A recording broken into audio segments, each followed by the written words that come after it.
Cinema industry ఇచ్చిన return గిఫ్ట్కు కృతజ్ఞతలు అంటూ కూడా పవన్ కళ్యాణ్ చేసిన వ్యాఖ్యలు, పవన్ కళ్యాణ్ చెప్పినట్లుగా వస్తున్న వార్తలు ఇవన్నీ కూడా అంటే ఒక సినిమా వాడు అయ్యుండి ఒక సినిమా ఇండస్ట్రీ మీదనే టార్గెట్ చేయడం వెనకాల అసలు ఏంటి మోటివ్ అనేక విషయాలు మనం నిర్మాత త్రిపురనేని చిట్టి గారు మనతోటి ఉన్నారు సార్.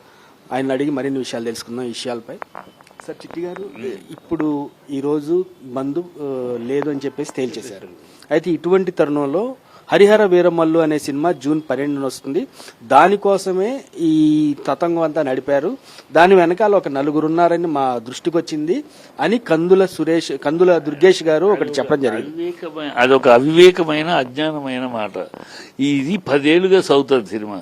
10 ఏళ్ల క్రితం అసలు పవన్ కళ్యాణ్ ఎక్కడ ఉన్నాడు? 10 ఏళ్ల క్రితం నుంచి ఇది ఈ పర్సంటేజ్కి రావాలి, థియేటర్లు అన్ని పర్సంటేజ్కి రావాలి, అప్పుడే చిన్న సినిమాలు బతుకుతాయి. చిన్న సినిమాలు రెంట్ కట్టలేకపోతున్నారు. బాగున్నా కూడా సినిమా 2 వారం రెంట్ కట్టలేక తీసేయాల్సి వస్తుంది. సో రావాలని ఎప్పటి నుంచో అడుగుతూ ఉంటే అది ఎప్పటికప్పుడు పోస్ట్పోన్ అవుతూ ఉంది. అది ఇవాళ ఎగ్జిబిటర్స్ కూడా సపోర్ట్కి వచ్చారు. ఎగ్జిబిటర్స్ కూడా మా వాళ్ళకి మాడు పగిలింది. రెంట్ మెయింటైన్ చేయడానికి రెంట్ పెంచాల్సి వస్తుంది.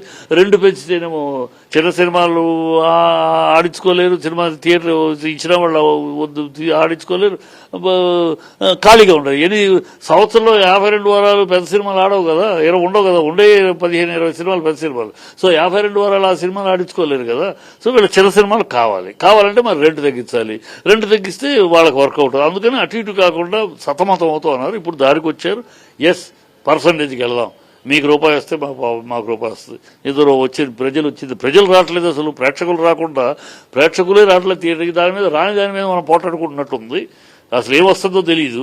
ప్రజలేమో దూరం అయిపోయారు. టికెట్ల రేట్లు పెరిగి క్లాసులు ఒకే క్లాస్ అయిపోయి, ఇంతకుముందు 2 క్లాసులు ఉండేవి, 3 క్లాసులు ఉండేవి, తర్వాత 2 క్లాసులు, కనీసం 2 క్లాసులు ఉంటే కింద క్లాసు ఫుల్ అయిపోయేది. పై క్లాస్ కాకపోయినా బాగున్న ఒక మోస్తరుగా రిపీట్ చేసేవారు. సినిమా మన ఆడియన్స్ ఎవరు?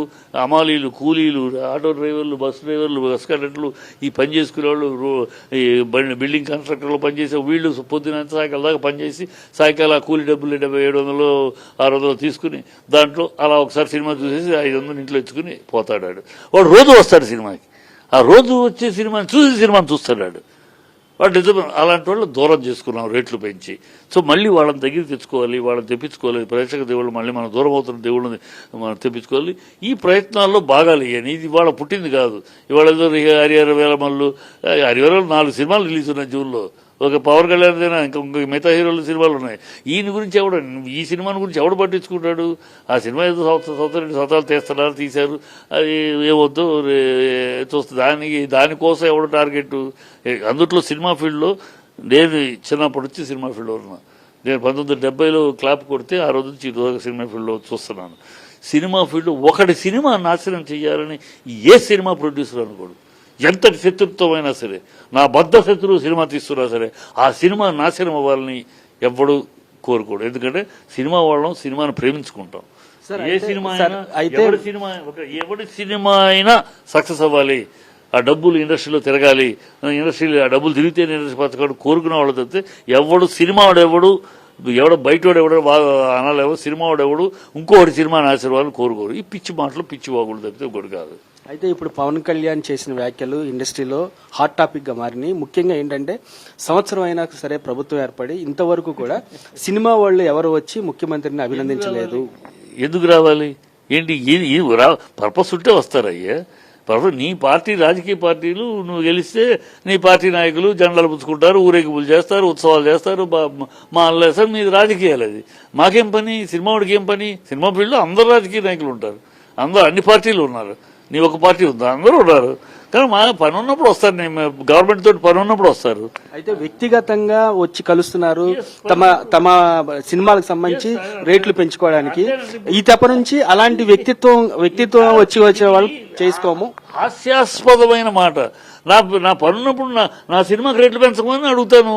అంటే సినిమా సంఘాల వాళ్ళతో కలుస్తాను, ఇంకా వ్యక్తిగతంగా ఎవరిని కలవను. అది తెలియకపోతే తెలుసుకోమనండి. ఇన్ని సంవత్సరాలుగా, దశాబ్దాలుగా ఇండస్ట్రీ గవర్నమెంట్ కలుస్తూ ఉంటుంది. గవర్నమెంట్ కలిసేటప్పుడు ఎప్పుడు కూడా సంస్థ యొక్క ఈ సంఘాల యొక్క ప్రతినిధులు ప్లస్ పెద్ద తలకాయలు ప్రతినిధులు ఉంటారు. డైరెక్టర్స్ అసోసియేషన్ ప్రతినిధులు,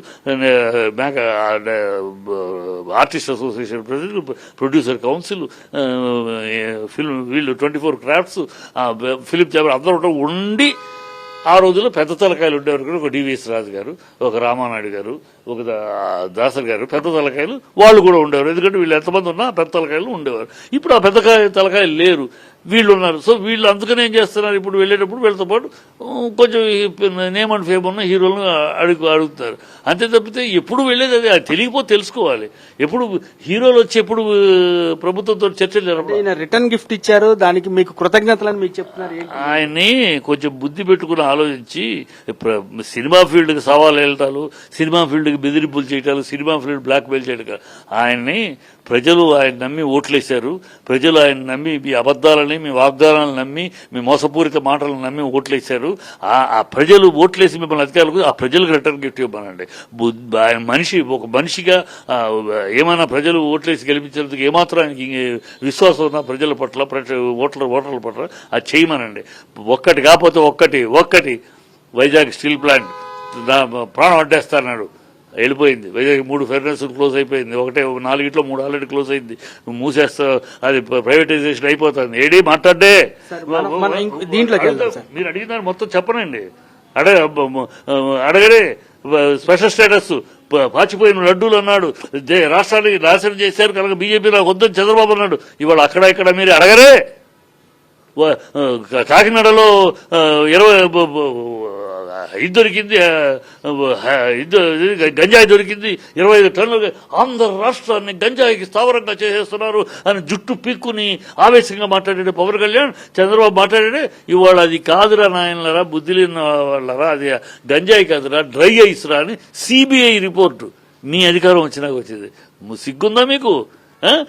నిన్న దళితులు పిఠాపురంలో దళిత అమ్మాయి చదువుకుంటానికి వాళ్ళు వెలివేస్తే ఆ అమ్మాయి చదువుకుంటానికి వీధి దీపం దగ్గర కూర్చు చదువుకుంది పరీక్షలకి. నోరెప్పావా నువ్వు? తిరుపతిలో ఒక దళిత అమ్మాయిని రేపు చేస్తే నోరెప్పావా నువ్వు? ఎక్కడ పోయింది నీ నోరు? ఎక్కడ పిల్లలకి నీ హామీలు ఏమైనా? పిల్లలకి ఫీజు రీయింబర్స్మెంట్ ఇచ్చారా? పిల్లలకి నిరుద్యోగ భృతి ఇచ్చారా? 18 ఏళ్ళు వస్తే 15,000 నెలకి ఇస్తామని ఇచ్చారా?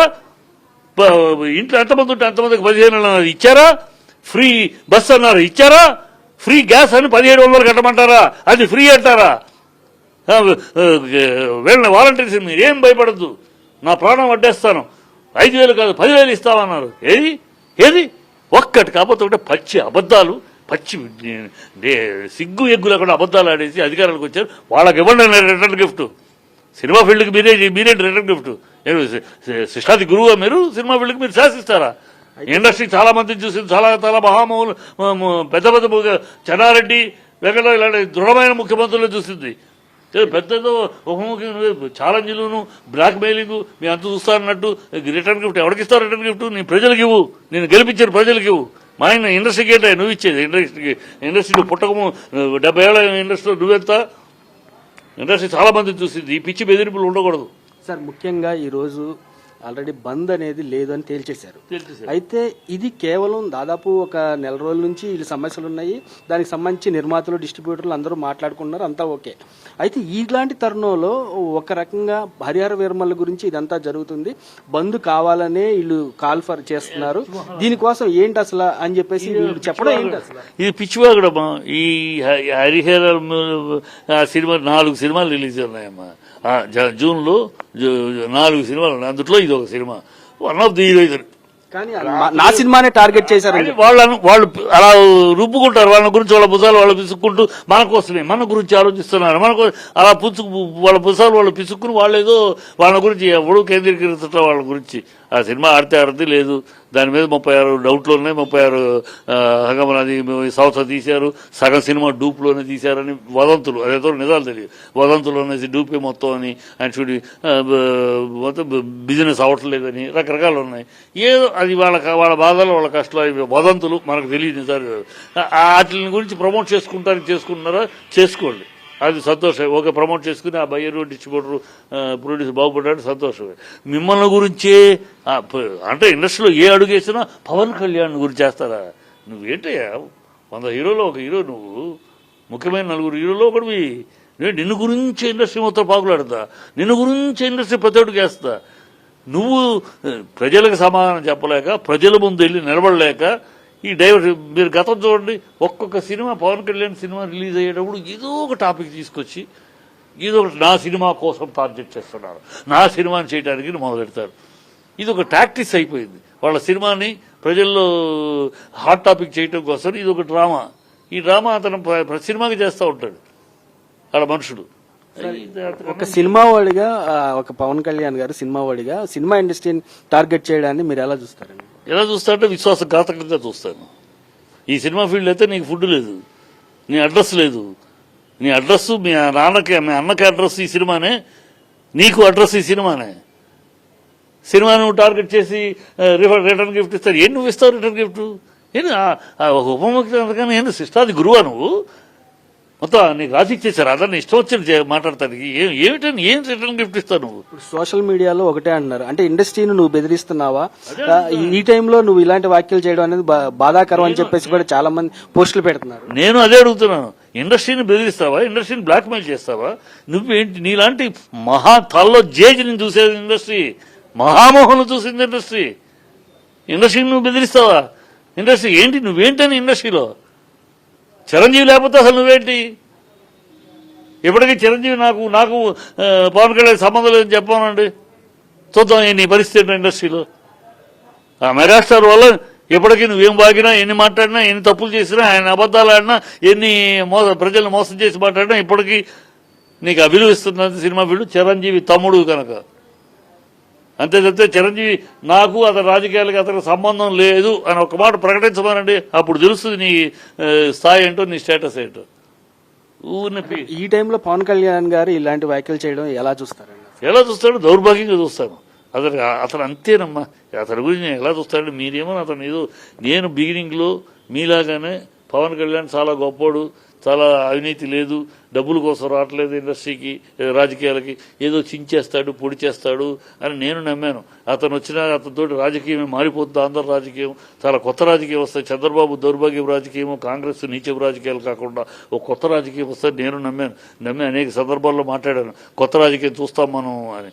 కానీ దురదృష్టం మలాంటి వాళ్ళు కూడా మోసపోయాం.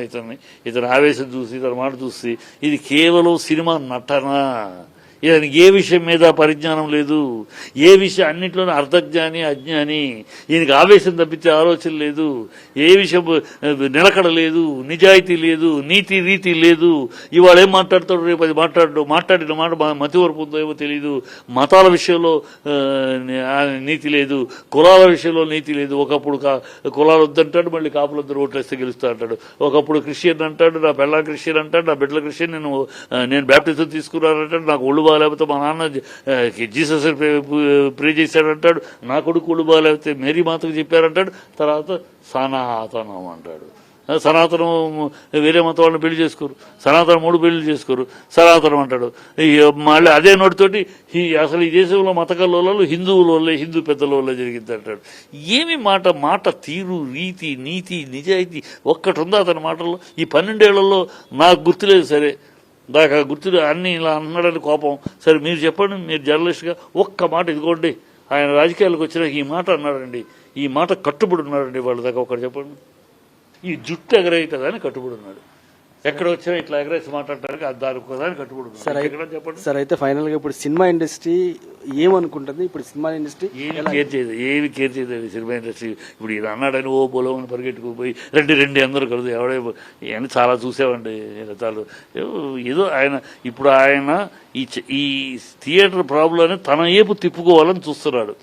ఇది తన మొత్తం ఇండస్ట్రీ సమస్య కాబట్టి తన మీదకు వచ్చిన సమస్యగా, తన సమస్యగా తిప్పి దాని ద్వారా సినిమాని ప్రజలకు తీసుకెళ్ళాలి. సో ఇప్పుడు అతను ప్రజలకు సమాధానం చెప్పాల్సిందంతా ఎస్కేప్. ఇది ఒక రకమైన పబ్లిసిటీ అంటారు, సినిమా ప్లస్ డైవర్షన్. ప్రజలు నిలదీస్తున్నారు ఎక్కడికి వెళ్తే అక్కడ వీళ్ళని కుటుంబని.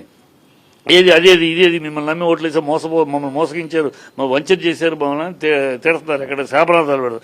సో అక్కడ నుంచి తప్పించుకొని వాళ్ళ ప్రజల ఆలోచనల్ని ఇంకో రకంగా తిప్పడానికి డైవర్షన్ పాలిటిక్స్, సినిమాకి ప్రమోషన్, ఇంతే తప్పితే ఇంకేం లేదు దీంట్లో. నిర్మాత చిట్టి గారు చెప్తుంది ఏంటంటే కేవలం పవన్ కళ్యాణ్ ఇది డైవర్షన్ పాలిటిక్స్, ఈ రోజు చేసిన వ్యాఖ్యలు డైవర్షన్ పాలిటిక్స్, అంతేకాకుండా ఇదొక పబ్లిసిటీ అని కూడా చెప్తున్నారు. ఆయనకి ఏమాత్రం అవగాహన లేదు కాబట్టి ఇలా మాట్లాడుతున్నారు. ఇండస్ట్రీ ఇలాంటి వాళ్ళని చాలా మందిని చూసాము. ఖచ్చితంగా ఇండస్ట్రీ ఎటువంటి స్పందన ఉండదు. ఎందుకంటే ఇండస్ట్రీ ఇప్పుడుది కాదు, ఎప్పటి నుంచో కూడా అందరూ ఉంటారు. సినిమా రంగంలోకి సంబంధించిన వాళ్ళు, రాజకీయ రంగంలోకి సంబంధించిన వాళ్ళు అందరూ ఉంటారు. కాబట్టి పవన్ కళ్యాణ్ వ్యాఖ్యలను వాళ్ళు లెక్కలో తీసుకోవని చెప్పేసి చెప్తున్నారు. కెమెరామెన్ రవితో సతీష్, సాక్షి టీవీ.